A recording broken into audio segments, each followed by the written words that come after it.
Il n'est pas impertinent, hein? Il est très pertinent. DJ Awadi saa yu génnee album c'est une fierté ñu kontaan ci tey ni mu ñëwee déjeuner ak ñun je sais que ku ko tegal ceebu jën mu jël mais boo ko tegalee wasa wasa mu jël aussi wasa wasa c'est un plat béninois on a parlé de digganteem ak waa Burkina Faso mais c'est un très grand béninois quoi. waaw boo ko nee Afonganja mu ne la Afonganji. Mine ne d'en toque pas c'est un grand marché. bu nekk Cotonou waaw yow foo xamee loolu. je suis africain. je suis africain te maa ngi ci sa tànk merci en tout cas encore d'être là. wax nañ ci FESPACO ak distinction yi nga xam ne am nga ko on était en train de tàmbali waxtaan ci sa diggante ak Thomas Sankara parce que depuis nga nekk xale la. bi ngay jël garage bi ci garage bi nga dëkkoon tu vois que j'ai des informations sur toi. waaw gars ci garage le vieux père là quand il était jeune. garage bi la transformé. non foofu la lépp xewee. raconte-nous ton histoire ak Thomas Sankara. en fait. Thomas Sankara dama doon dem vacances 86 Bamako. et dama mën ay copains yoo xam ne dañ doon faral di dem Burkina Faso.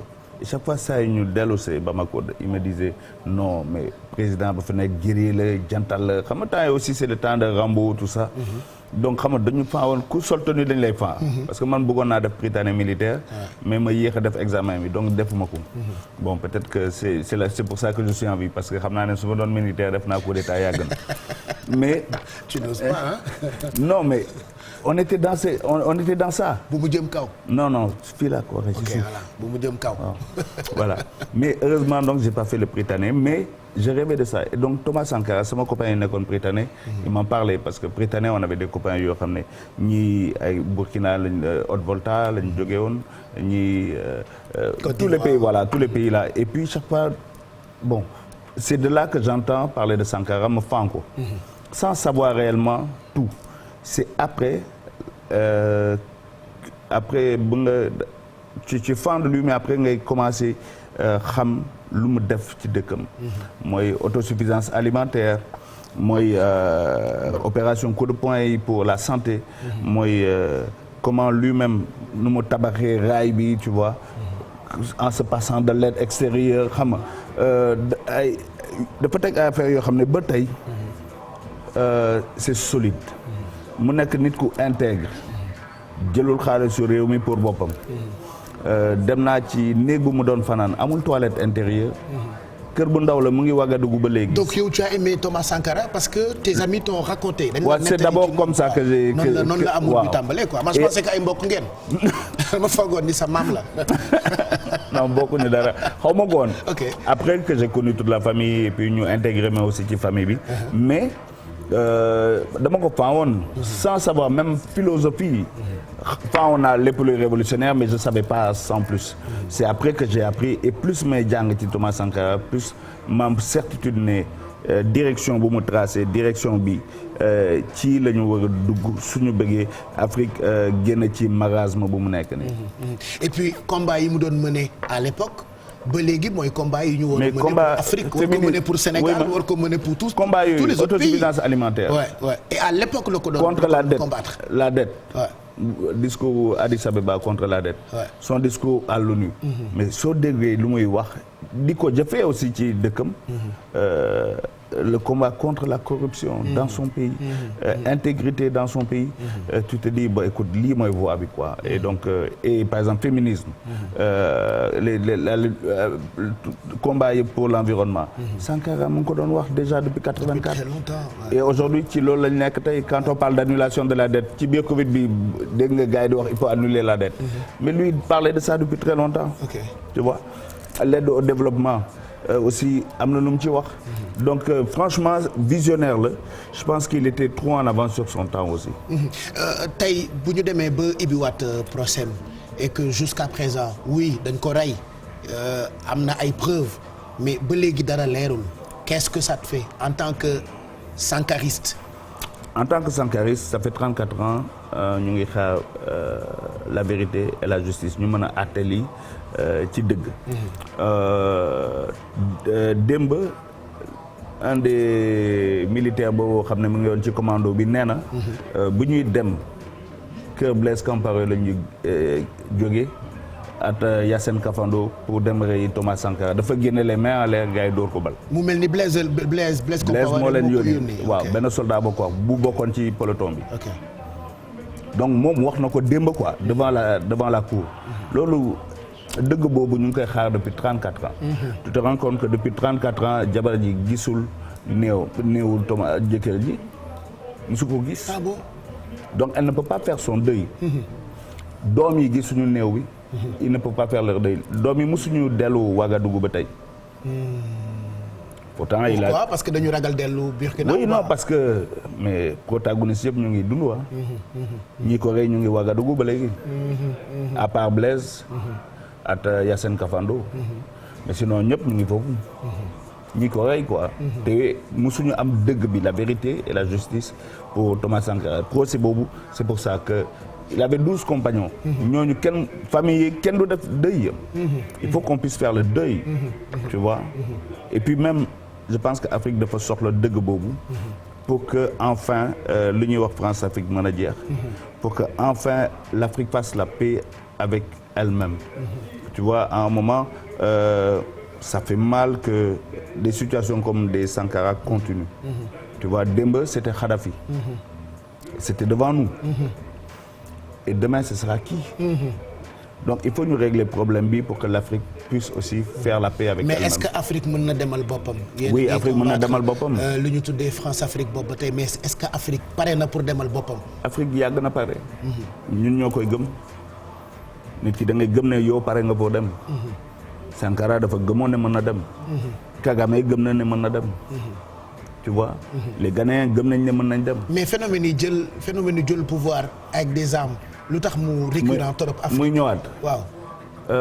gis nga réew soo respecté wul constitution bi. di nga dem ba créer benn malaise boo xam ne malaise boobu militaires yi rek ñoo koy mën a régler. loolu moo tax. saa yu ma waxee damay wax ne affaire troisième mandat yi il faut ñu fàtte ko parce que ay situation incontrôlable lay indi c'est pour ça que c'est très bien que politiciens di wax clairement du ma def troisième mandat IBK dafa forcé gis nañ li ko ci dal Alpha Condé dafa forcé gis nañ li ko ci dal en tout cas ñun Sénégal bëgguñu loolu il faut qu'on le dise clairement avoir le courage aussi de le dire c'est pas que dañu bañ a Macky Sall non wala ñu bañ keneen non c'est pas ça dañu bëgg suñu réew loolu moo tax ñu koy wax et tu vois et si on aime vraiment ce pays et on aime l'État et ce qui le représente wax leen dëgg aussi ce n'est pas méchant maintenant il y en a qui ne vont pas apprécier lu may wax ni mais franchement ça ne me touche pas, qui ne m'apprécie pas. Mais il faut le dire. Man, je dois la sincérité au président de lui dire boule de flic. Aujourd'hui, boule de troisième mandat. Clairement, non, clairement. Parce que l'Union gis Mali, gis ko Guinée, bëgguñu ko gis Sénégal. Fii ñu ngi ci ay enjeux élection, ñu ngi jëm ci ay local. Coow li bëri na ñi ngi tànn. Local yi, il y a déjà trop de violence. Ok. Violence verbale bi déjà à quelques mois de ces élections de quelques semaines de ces élections locales c'est dangereux on a déjà vu léegi ñu ngi bëgg a tàmm deret c'est dangereux il faut ñu bàyyi expression démocratique bi mu exprimer wu parce que les jeux politiques là pour se maintenir au pouvoir wala maintenir benn poste ça peut être dangereux. Il faut ñu bàyyi deret bu ñuy tàmm di ko foowe. c'est pas bien. day dem ba banal. te deret su demee ba banal. li xew Mali li xew Guinée mën na xew fii. li xew Soudan démb mën na xew fii. donc là je parle très sincèrement quoi tu vois on aime bien s'amuser la musique tout ça. mais suñu dëkk rek la ñu am quoi. te l'exemple et la singularité de suñu pays mooy stabilité politique stabilité démocratique avant les indépendances ñun xam nañ démocratie c'est vrai que élection nag il faut mu xumba il faut mu voilà day xumba te daggan il faut mu am tiraillement mais pas xeex ak mais il faut qu'on mette la force des idées mais pas les idées de la force à propos de ces forces des idées là ay jamono bu nit bëggaan wax des porteurs de voix comme vous da ngeen daan wax ci ay télé mais ak prolifération réseaux sociaux yi on a vu que léegi Afrique mu ngi am ascension wu ay nit yu ñu tuddee activiste. waaw. lan moo ci sa xalaat. mais activistes yi c'est logique c'est parcours historique la il faut que mu am ay activistes. parce que léegi ku nekk am na média am. avant gars yi amuñu woon média benn média d'état mooy am. soo ci waxul. kenn du la dégg kenn du la dégg. léegi nit ñi mën nañu exprimer wu. mais c'est bien parce que aussi mën nañ déglu li jógee ci suuf baatu ñaamul baat. ci réseau yi nga leen di gis ci activistes yi nga leen di dégg. donc ñooñu dañ leen war a jox seen gëdd. ku mel ni Guy Marius dañ ko war a jox gëddam ci dëkk bi. parce que chaque fois qu'il parle. daf ñuy éveiller ci benn problème. daf ne lii fii am na problème. et puis c'est des gens yoo xamante ni waxuñu seen problème personnel quoi. voilà Guy man xaw ma fu mu dëkk xaw ma lu muy def. voilà mais par contre problème yu muy génnee.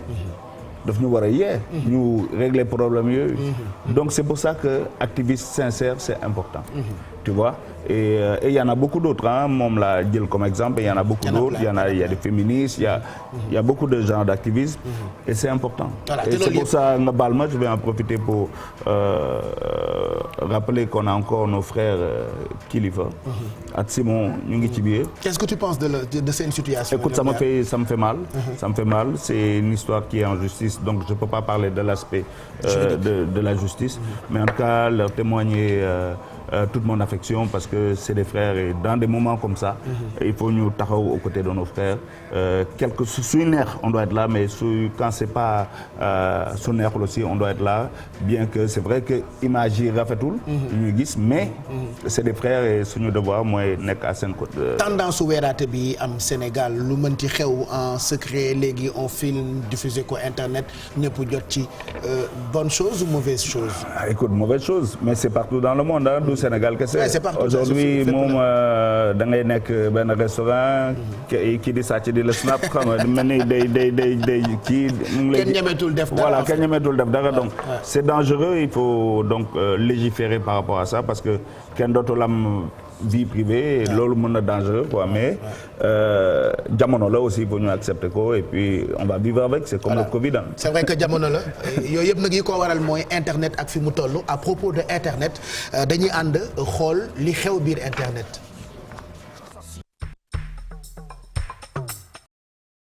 Midi plus, midi plus, midi plus, midi plus, midi moins, midi pile, midi plus. Bon, midi plus ba 14h et quelques. Eva Dra mu ngi préparé wu pour accompagner leen moom Mami Diop ak inspecteur Ndoye Bane bu leen fàtte ni ñu ngi ànd ak Orange ànd itam ak Soumari pour ngeen di jënd lu leen neex ci site internet bii di www.soumari.com.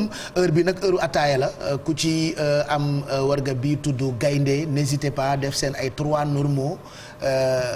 ñu gërëm leen ñoom tamit ci ni ñu àndee ak midi plus bi fàttaliwaat leen ni Teranga Sénégal mu ngi yegsi on a beaucoup de cadeaux à vous offrir chaque jour ma won leen boîte midi plus yu regardez boîte yi nag benn bu ci nekk def na enveloppe ou cadeau lépp pour yéen la fi leeg ay fan dinañ leen jox numéro téléphone yi comme ça ngeen mën di participer ñu leen di teral ba ngeen di kontaan DJ Awadi boo ko tuddee sa xel dem ci sargal émission bu mag boobu la nga xamee ne mu ngi jàll ci télévision Futur Média mais gis nañu ñëpp Youssou Ndour la ñuy gisagul Awadi yow gisaguñu Youssou Ndour. man ñu ngi may gis mais je profite de ton émission.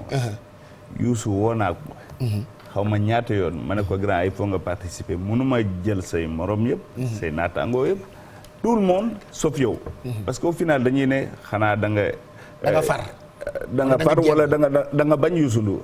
ouais tu vois c'est vrai que daaw nañ ci mais grand bi mu may booleeg àdduna il faut mu libérer ma à un moment il a dit que bon dafa arrêté woon mais gis naa ne mu ngi ñëwaat ci affaire bi. donc décembre il va reprendre les scènes le 12 ils sont en nouvelle année. oui ma ci télé am laay ñëw. pour la prochaine de Sargal. Youssou Ndour laa invité su ñëw nag ci moom la. voilà boole naa la ak àdduna grand. je veux avoir Youssou Ndour dans la prochaine de Sargal te inchallah mois prochain bëgg naa tourner 3 numéros parce que déjà tourné nañ deuxième saison panafricaine bi. Mewe mu ngi ci. Sanfan Thomas mu ngi ci. Zao mu ngi ci. Grace Evora mu ngi ci. Xala mu ngi ci. Touré Kounda ngi ci. et d'autres te tourné nga ak ñooñu ba pare. tourné naa déjà. pour deuxième saison panafricaine bi. ok lépp foo ko tourné Dakar. fii laay tourné lépp à taille sénégalais. une équipe 100% 100% sénégalaise. Okay. Et bien on a tourné à Douta Seck. Et une équipe 100% sénégalaise. Donc j'aimerais bien que suñu grand suñu comment on va dire. Sargal. Oui, sargal vraiment c'est Youssou Ndour. Bah oui. mënuma sargal ñëpp te duma sargal Youssou Ndour. Baba Maal Ismaël. mais amul Viviane. sens en fait amul sens. Ouais. Merci nga may ma perche boobu. pour nga voilà waaw ñu teg ko pression. parce que mënuñu bañ a wax ci sa carrière animateur télé. Ça il le faut. non oui non mais sargal vraiment. On te voit et sur Canal on te voit sur des productions télé. yow laa yoroo rek sargal bii nii. yow laa yoroo. écoute ñun buñ koy seetaan dañuy am fierté DJ Awadi. Merci. C'est une reconversion là wala passion wu def émission télé la. non en fait télé man j'ai commencé en 92. 92 laa commencé en RTS. Et j'ai toujours aimé la télé daf ma yàgg a neex. parce que je me dis chaque fois il faut ñuy wane suñu culture mais de la plus belle des manières. Donc c'est pour ça que j'ai voulu di def tuuti un peu de la télé j'ai toujours aimé ça et sargal m'a donné benn occasion de pouvoir montrer ay talents sénégalais et ay talents panafricains. sargal ce n'est pas pour wane suñu bopp mais vraiment jëmmal liggéeyu suñu légende yi. tu vois ñoom Rudy Gomis l'orchestre Baobab. Xalam Souleymane Faye tous ces noms là xam nga damay bañ a citer di fàtte. mais man lu ma ciy jàng sax moo bëri quoi. et puis ça m'a permis aussi de montrer au Sénégal cette grande chanteuse Korka Dieng. tu vois Korka que je l'aime. et Junior Sarr et tous les musiciens là. dama bëgg aussi wane liggéey yu ñi nekk ci ginnaaw. soo gisee sargal on montre caméraman yi on montre les gens qui font du son on montre les musiciens. d'où c'est pas seulement l'animateur qui est important. c'est tout le travail. te suñu plus grande fierté mooy ce ne sont que des jeunes Sénégalais. celui qui le réalise est dans la trentaine il s'appelle Abdouba. mooy doomu Boubacar Ba. loolu mooy. c'est son père. voilà c'est un enfant de la télé. voilà il est comme moi. voilà c'est un enfant de la télé. mais c'est ça notre fierté et dama koy yàggoon bëgg a def. mais comme je dis je tiens à avoir Youssou Ndour pour la deuxième saison. parce que mënuma ko def sans Youssou Ndour. du am sens. donc grand il faut nga jàpp ci. parce que sinon da nga may booleeg. non on va reprendre dama lay décompter nga xool caméra bi wax ak moom il est en train de regarder dans son. defal cadre bi. waaw yaa ngi def na cadre bi bu baax. invitation en direct Awadi qui invite Youssou Ndour ci émission. non dama koy booleeg àdduna comme man dama booleeg àdduna waaw. grand. Youssou Ndour suñu idole suñu porte-drapeau suñu flambeau national on ne peut pas faire sargal sans Youssou Ndour. C'est sûr. grand soo ñëwul c'est que bañ nga ma bañ nga Youssou Ndour bañ nga sénégalais bañ nga sargal mais en tout cas grand on t'invite parce que ak li nga def sa parcours. Ah oui. et puis man sax lu ma la parel sa musique yu ma réarrangé il faut nga ñëw dund loolu parce que bëgg naa gis say émotion à ce moment-là. am na ay surprises yu ñu la parel. dañu la beral loxo. bu ñu yàqal grand. donc c'est top et puis musicalement par exemple sargal seetaan na Bukine Lam ça m'a marqué. oui le fait que muy woykatu traditionnel ak tuuti tradi moderne mais da nga ko dugal ci beat boo xamante ni. biitu mooy afrobeat bi xew. mais tu sais je vais te dire Bukine Lam moo ma gën a bett ci ñëpp. j'ai compris lan mooy ndaanaan lan mooy artiste. ah oui. mu ne ma yaayam da ko ne bul nekk artiste nekkal ndaanaan. c'est là que j'ai compris man j'utilise beaucoup mot bi ndaanaan. suppa ndaanaan waaw. mais ci laa xam ne luy ndaanaan dëggantaan. Bukine Lam daf ma jàngal àdduna. et puis en termes de chanteuse. lu mu ma démontré keroog j'ai eu la chair de poule.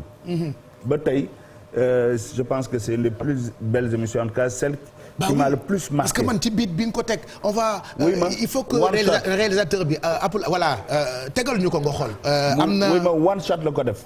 da ko déglu dafa yéeg rek et puis lu mu fa woy c'est-à-dire mënoo ci dindi dara. mu ne ma baax na ma ne ko yow kay bu laal di dara yu koy. parce que woy bi mu reprendre à la base tradi moderne la on écoute un peu.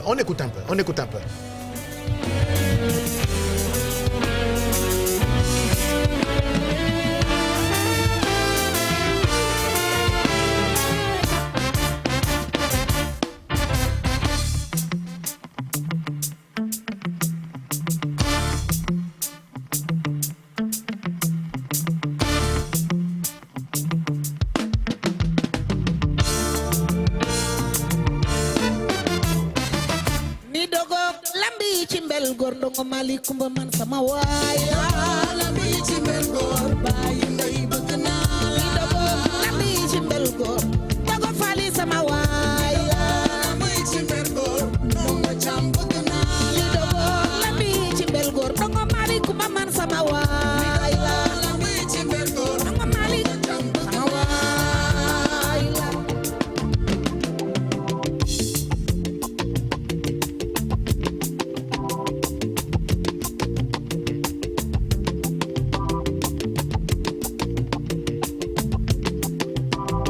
dogo fali ma wajoor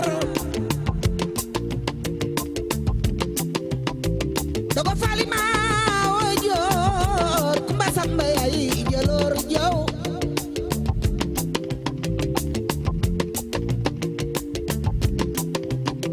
dogo mali kumba kayra la ñande faal fatma binta bay biar mali kumba ngone jogob la ñande faal fatma binta bay biar mali kumba ngone jogob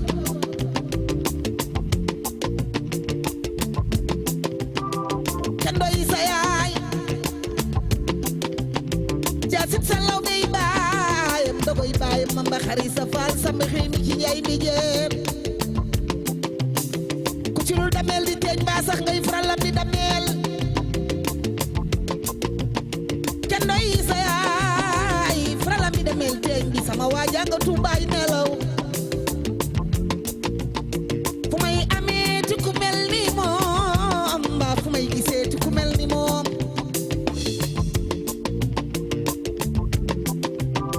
kon dogo lambi ci mbel góor dogo mali kumba man sama waay dogo lambi ci mbel góor bàyyi ndey bëgg naa la dogo lambi ci mbel góor dogo mali kumba man Derrière, on voit Korka que j'aime. Voilà, je suis amoureux d'elle. Il faut que mu ñëw seet suñu Midi Plus parce qu'elle aussi elle a du talent. Non seulement dafa am feeling. mais dafa am présence scénique boo xamante ni ci diva yu mel ni Kinela Myriam Makeba Angélique Kidjo lañ koy gis te prestance yooyu noonu y a des jeunes artistes qui l'ont des émissions comme Sargal moo leen di jaay en fait. ouais en fait loolu la bëggoon elle fait partie de moom moo tax vraiment ñu def Sargal si tu sais parce que en fait dañu bëggoon def benn affaire bu ndaw sur la terrasse di def une série de shows et puis bon Covid ñëw ñuy commencé di brainstormer et puis on a décidé de créer format bi mais on s'est dit sooy def dara aussi da ngay def ba mu mët quoi aussi tu vois on s'est dit voilà loo tojul de kawe on fait ça gros et gars yi topp ma ci samay délire et ça a donné ça et je remercie Youssou Ndour dama ko wax c'est le premier hein mu ne ma lii sama télé la jëm wax na dëgg sama télé la jëm sama yoon nekku ci wax la booy sama télé la jëm mais moom ñëwul. ba léegi. non il va venir dina ñëw. ndeysaan Thione Seck voulait venir. Thione Seck ndeysaan. il tenait à le faire. mais ci best of yi am naa benn surprise benn exclusivité. pour Thione Seck. waaw sur Thione Seck et defe naa dina bett ñu bëri donc très bientôt incha allah dinañ leen ko may je tiens à remercier TFM aussi pour. Partenariat bi. ci kër gi nga bokk. oui mais tu sais. mënoon nga ko yóbbu canal mais voilà. oui mais c'était important pour moi pour cette première saison là. ñu defee ko fii. Sénégal. dama doon miser ci expertise sénégalaise. si tu vois il y a 40 personnes qui travaillent. ce ne sont que des Sénégalais. ñooy jël seen responsabilité celui qui monte il s'appelle Cheikh Diop. man aw ma lu may wax ci ay émissions am damay ñëw. mu won ma lu mu monté su ma ñu mën a ma non nii lañ koy defee donc de croiser ses bras. Et donc c'est vraiment je tiens à remercier l'équipe du studio Sankara l'équipe de l'Institut français aussi ils nous ont laissé faire ça dans leurs locaux mais aussi TFM parce que da ngeen gëm suñu projet et pour man c'est un beau partenariat entre une boîte privée et une télé privée et j'espère que ce n'est que le début de benn collaboration parce que am naa yeneen projet yoo xam ne yéene naa ko vraiment TFM pour le travail excellent que vous faites. si vraiment on pouvait faire autre chose pour toi dañ koy def mais lu ñu mën rek mooy lii sargal la et je le répète am nañu Youssou Ndour mais am nañu DJ Awadi. am nañu Pape Cheikh Diallo ñu ngi ñaan comme ñun dañuy ñaan donc nañu ñaan yàlla bàyyil ñu Awadi bàyyil ñu Youssou Ndour on a des icônes des légendes yoo xamante ni voilà quoi seen wax bëriwul ba pare le fait d'aider dimbali booy yi koo gis mu am talent nga dugal ko studio Sankara jàppale ko loolu itam Sénégal amu ci sa fay DJ Awadi. waaw mais dañuy gis aussi suñu grand yi dañu ko defal. xam nga Baaba Mal daf ñu koy defal Ismaël Lo daf ñu ko defal Omar Pène daf ma ko defal. Rudy Gomis daf ma ko defal Youssou Ndour daf ma ko defal. et puis hommage mu may yaa may sargal mais je pense que yow lu ngay def combien de personnes nga fi toojal. ba ñu nekk dara tey. et je tiens à te rendre hommage parce que je te disais démb bu ñuy wax téléphone. baal moom mu mës a wax sa affaire mu ne am na benn boy bu ndaw bu ma gis. ça va être la plus grosse star de la télé. man de ko bon je le connais pas. mu ne ma woon ma émission enfantine mu ne ma kii laa lay wax. ma ne ko ah bon. et c'était le début de RTS 2S. RTS 2S 2003. et aujourd'hui su ma gisee fi nga arrivé ce n'est qu'une fierté yow fierté nga pour les Sénégalais. il faut nga xam ko aussi tu vois et qu'on te le dise. il faut pas ñu koy wax sa ginnaaw moi j'ai une de mes fiertés. et puis sa aisance bu nga am et surtout la modestie xam nga animateur le plus difficile c'est de mettre sa personnalité en arrière pour toojal sa invité. ñu bëri duñ ko mën. parce que dañuy nekk fii concours de sañse wala de rouler les airs. c'est pas ça. soo amee sa invité moom ngay toojal. nga may ko espace. te loolu je vois nu ngi koy defee ak ñëpp. même at say chroniqueur. et je tenais rendre le hommage boobu parce que c'est de la générosité. te yombul ci jamono ji. yombul de voir des gens qui ont cette générosité. merci en tout cas. voilà je tenais à te le dire en face. merci voilà heure añ jot na bëggoon naa toog ba ci kanam mais malheureusement temps bi ñu ma jox jeex na quel sera le message pour jeexal Midi Plus bi quels sont les projets il y a le sargal il y a aussi les trophées il y a le festival qui arrive. waaw voilà un très grand festival. waaw xanaa relancer un message à l'endroit du chef de l'État parce que yenn projet yi c'est le chef de l'État rek moo ko mën a moo ci mën a taxaw.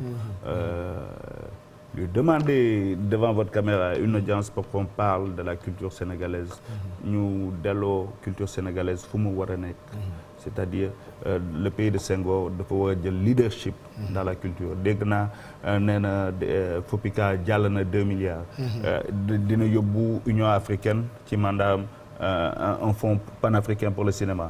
maa ngi koy laaj aussi mu def benn fonds panafricain pour les cultures urbaines. parce que cultures urbaines égale jeunesse jeunesse égale 70% de la population de l'Afrique. 60 à 70%. donc la jeunesse mënuñu jël jeunesse bi def ko de côté. ñu bàyyi wax ci culture ñuy wax ci industrie. économie de la culture. industrie culturelle foofu la ñu toll.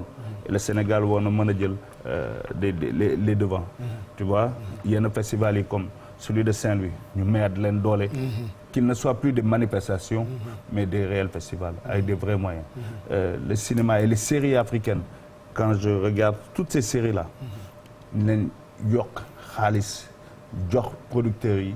parce que ñoom ñooy toojal image du Sénégal. donc voilà si j'ai un message c'est ça ñu recentrer tout sur la culture c'est vrai que temps yi ñoom seen xel mu ngi ci politique bi mais dee leen ñu gëstu quoi parce que xam naa ne mois yi di ñëw. ñoon dinañ xaw a tumuraanke. en tout cas on est content merci encore et félicitations pour ces trophées. merci à l'Afrique merci au peuple sénégalais. voilà merci DJ Awadi 14h14 ñu ngi jeexal on va se quitter ak extrait wu sargal bu Viviane qui sera en Côte d'Ivoire le 13 novembre Viviane dafay nekk Côte d'Ivoire Palais de la Culture à partir de 21h un grand événement bu ñu tuddee Sénégal rek ce sera la première édition. très attendu là-bas. ah oui. très attendu. nit ci dañu bëgg Viviane. non gars yi dañu bëgg Viviane. Ah, man oui. tout le temps dañu may woo on a besoin de Viviane on a mais besoin partout de c'est comme ça boo demee Guinée dañu bëgg. non Viviane en fait Côte d'Ivoire même chose. Sénégal day suul ndaanaan. te suul ndaanaan de fii baax non Sénégal Viviane est énorme foo dem ci Afrique gars yi nu ñu bëggee Viviane. Ouais. si tu dis à quelqu'un xam naa Viviane sax dañuy ñëw di la xool. di la xoolaat quoi.